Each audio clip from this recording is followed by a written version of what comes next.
Pri SFSI-ju kar spodbujamo starše, da lahko skupaj z otroki pogledajo recimo te video vsebine, tako imenovane ovčke, ki na nek tak zelo enostaven način, otroku približen način prikazujejo te osnovne koncepte varovanja zasebnosti. Recimo en tak primer je tista ovčka, ki se pobrije in potem fotografira in drugi se potem posmehujejo, ko vidijo tisto njeno fotografijo ali pa nek pastir objavi neke vsebine iz svoje tiste koče, iz planine in potem pride volkovi in vse poberejo.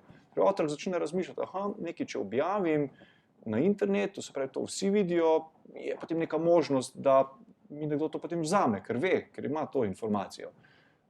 To so taki čisto osnovni koncepti, se pravi tam od, ne vem, 5, 6, tudi mogoče že prej, čisto odvisno od vsakega otroka posebej, oziroma od staršev posebej in situacij, kjer se srečujejo v tem digitalnem svetu. Predvsem bi pa še rekel eno stvar, tam, ko se otroci podajo v samostojno uporabo, recimo neke mobilne naprave, nekega telefona, to naj ne bo samoumevno. To naj ne bo, kar pač že imajo vsi, moram pa tudi jaz imeti. Ne.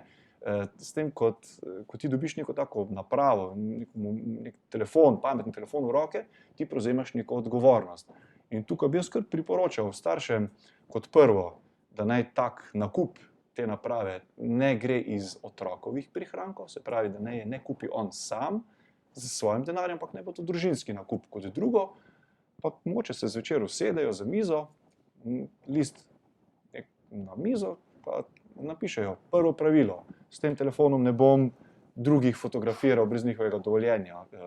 Pazil bom na ta telefon, da mi ne bo padel na tla. Ne bom gledal teh in teh stvari, ne bom širil neresnic, ne bom samega sebe fotografiral, pazil bom, zaklenil si bom ta telefon in tako naprej. Je kar nekaj teh nasvetov na naši spletni strani SFSI, kako so tiste zlata pravila varne rabe in naj potem poskušajo v ta tako imenovano pogodbo o uporabi ali pa neki dogovor skupaj z otrokom spisati, ga podpišejo starši otroci in si ga otrok potem da na neko svojo nadpisalno mizo, da ga ima ves čas. In ko pride seveda do neke napačne uporabe, mora biti neka sankcija, odvzem, ne vem, prepoved uporabe, zmanjševanje časa uporabe, kakorkoli. Starši morajo biti pri tem iznajdljivi, ni nekega zlatega pravila, ampak naj bodo iznajdljivi pri uporabi teh predpisov ali rečem, pri tej pogodbi, kako naj potem pride do njene uveljave.